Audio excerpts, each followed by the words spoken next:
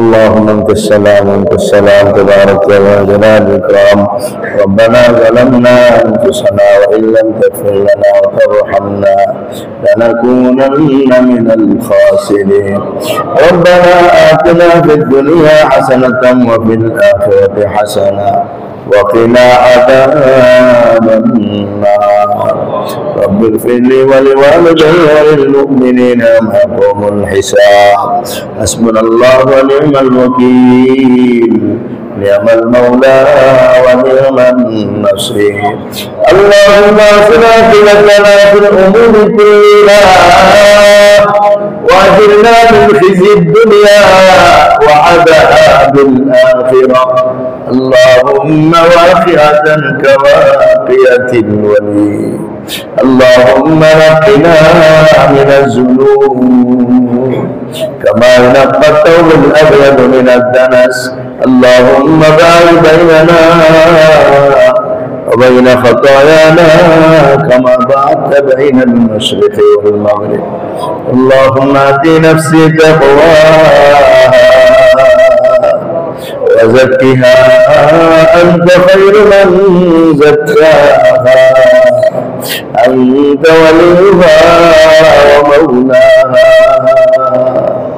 আল্লাহ মেহেরবানি করে আপনি আমাদেরকে মাফ করে দেন আমাদের নামাজকে কবুল করেন আমাদের এই কোরআনের মজমাকে আপনি কবুল করেন আল্লাহ কোরআনের মজমা যেন আমরা শুধু কোরআনের কথাই বলতে পারি আল্লাহ মন গড়া কোনো কথা না বলে এদিকে আপনি আমাদেরকে হেফাজত ফরমান আল্লাহ কোরআনের পক্ষের কথাগুলোর উপরে আমল করার তৌফিক দান করেন আল্লাহ ভুল ভ্রান্তিগুলোকে আপনি মাফ করে দেন আল্লাহ কোরআনকে জীবনের বন্ধু বানাইবার তৌফিক দান করেন দুনিয়ার সবাইকে সময় দিতে জানি কোরআনকে সময় দিতে পারে না আল্লাহ আপনি কোরআনকে মহব্বত করার তৌফিক দেন আল্লাহ সকালে সন্ধ্যায় রাতে দিনে কোরআনুল কারীমকে বুকে জড়ায় তিলাওয়াত করার তৌফিক দান করেন ইয়া আল্লাহ কোরআনের প্রতি মহব্বত আমাদেরকে বাড়ায় দেন ইয়া আল্লাহ উম্মত কোরআনকে ছেড়ে দিয়েছে উম্মত কোরআন শিখে না উম্মত সন্তানকে কোরআন শিখায় না ইয়া আল্লাহ হৃদয়ের গভীরে লাগে এমন কথা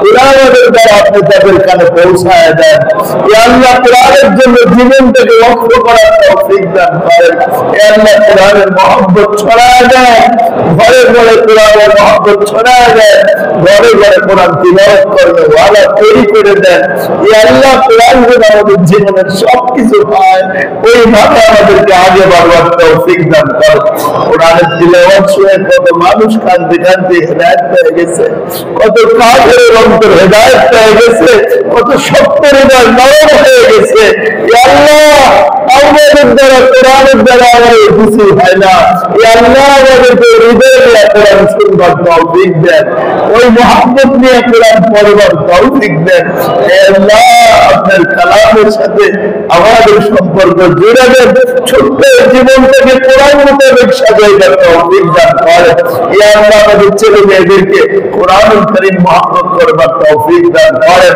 ইয়া আল্লাহ আমাদেরকে আপনি মাফ করে দেন এই কোরআনের মজমায় যারা বসে সবাইকে হেদায়েত দিয়ে দেন আল্লাহ সবাইকে হেদায়েত দিয়ে দেন আল্লাহ সবাইকে মহব্বত করবে ওয়ালা বানায় দেন সবার ছেলে মেয়েদেরকে কোরআনের আশিক বানায় দেন সবার ঘরে কোরআন তেলাওয়াত জারি করে দেন কোরআনের মহব্বত দিয়ে দেন আল্লাহ আল্লাহ কোরআনের ভালোবাসা ছড়ায় দেন আল্লাহ আল্লাহ কোরআনের ভালোবাসা ছড়ায় দেন আল্লাহ আল্লাহ কোরআনের ভালোবাসা ছড়ায় দেন আল্লাহ আল্লাহ আমাদেরকে কোরআনের মহব্বতকারী বানায় দেন আল্লাহ আল্লাহ বানায় দেন আল্লাহ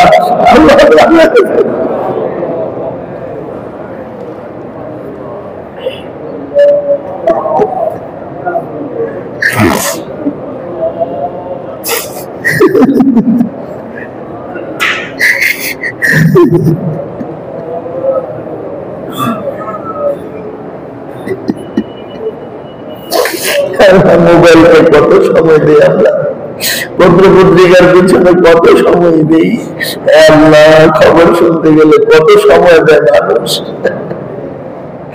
কোরআনকে সময় দিতে পারি না। আল্লাহ আপনি তৌফিক দিয়ে দেন আল্লাহ। আল্লাহ কোরআনকে সময় দেওয়ার মতো কথা উম্মতের কাছে বলার তৌফিক দেন আল্লাহ। আয় আল্লাহ আপনি মাফ করে দেন আমাদেরকে, কোরআন থেকে দূরে সরে পড়ার অপরাধকে মাফ করে দেন আল্লাহ। আয় আল্লাহ আপনি মুসলমানদেরকে মাফ করে দেন, অভাবগ্রস্ত মুসলমানের অভাব দূর করে দেন, বিপদগ্রস্ত মুসলমানের বিপদ দূর করে দেন, অসুস্থ মানে মুসলমানকে সুস্থ রেফা দান করেন, ঋণগ্রস্ত মুসলমানের ঋণ পরিশোধ করে দেন, নির্যাতিত মুসলমানদেরকে সাহায্য করেন। আল্লাহ আপনি আমাদের প্রতি রহম করমের মুআমালা করেন। আল্লাহ বাংলাদেশের মুসলমানদেরকে মাফ করে দেন, আল্লাহ দেশের যুবকদেরকে মাফ করে দেন, যুবতীদেরকে মাফ করে দেন, মুরব্বীদেরকে মাফ করে দেন, স্কুলওয়ালাদেরকে মাফ করে দেন, কলেজওয়ালাদেরকে মাফ করে দেন, ভার্সিটিওয়ালাদেরকে মাফ করে দেন, মসজিদওয়ালাদেরকে মাফ করে দেন, মাদ্রাসাওয়ালাদেরকেও মাফ করে দেন, তাবলীগওয়ালাদেরকে মাফ করে দেন, দ্বীনওয়ালাদেরকে মাফ করে দেন। আল্লাহ দ্বীনের মহব্বত নিয়ে ইখলাসের সাথে আগে বাইরে যাওয়ার তৌফিক দান করেন, দ্বীনের কাজ করার তৌফিক দান করেন। আল্লাহ মজমাকে কবুল করেন, মজমাকে কবুল করেন। মজমা আপনার কাছে কাঁদতেছে, চোখের পানি বলতেছে, নিজেদের রোজগার প্রয়োজনের কথা বলতেছে। আল্লাহ আপনার সবার জগৎ গুলো পুরা করেন, আল্লাহ সবার জগৎ গুলো পুরা করেন, আল্লাহ খাজানার থেকে পুরা করে দেন, আল্লাহ আপনার খাজানার থেকে পুরা করে দেন। এ আরশ আজিমের মালিক, এ আরশ আজিমের মালিক, এ আরহামার রাহিমিন, এ আরহামার রাহিমিন, মুসলমানের উপর দয়া করেন, মুসলমানকে মায়া করেন, মুসলমানের অপরাধগুলো ক্ষমা করে দেন। আল্লাহ মুসলমানের উপর দয়া করেন, আল্লাহ মুসলমানদের উপর দয়া করেন, আল্লাহ মুসলমানদের উপর দয়া করেন, সারা পৃথিবীর মুসলমানদেরকে মাফ করে দেন। আল্লাহ আপনি আমাদের প্রতি রহম করমের মুআমালা করেন। আল্লাহ হেদায়েত দান করেন, হেদায়েত অনুযায়ী কাজ করার তৌফিক দান করেন। আল্লাহ আপনি হেদায়েত অনুযায়ী কাজ করার তৌফিক দেন। আল্লাহ আমরা নামের মুসলমান হতে চাই না, আমরা কাজের মুসলমান হতে চাই, কাজের মুসলমান বানায় দেন। আল্লাহ আমাদের দিকে কোরআন থাকবে শুধু লেখা, আমাদের থাকবে না এমন যুগ চাই না, কোরআনকে আমল আনার তৌফিক দান করেন। আল্লাহ মসজিদগুলো হেদায়েত শূন্য হয়ে থাকবে, আল্লাহ মসজিদগুলোকে হেদায়েতের কাজ দ্বারা ভরপুর করে দেন। আল্লাহ আল্লাহ উলামাদেরকে হক্কানি উলামা বানায় দেন, হক্কানি উলামা বানায় দেন, সবাইকে হক্কানি বানায় দেন, সবাইকে রব্বানি বানায় দেন, সবাইকে হক্কানি বানায় দেন। আল্লাহ আমাদের আব্বা আম্মা ভাই বোন আত্মীয় স্বজন পাড়া প্রতিবেশী বন্ধু বান্ধব সবাইকে মাফ করে দেন। আল্লাহ আপনি আমাদের দোয়া ও মুনাজাতকে কবুল করেন। ربنا تقبل منا صلى الله على النبي الكريم برحمتك يا ارحم الراحمين.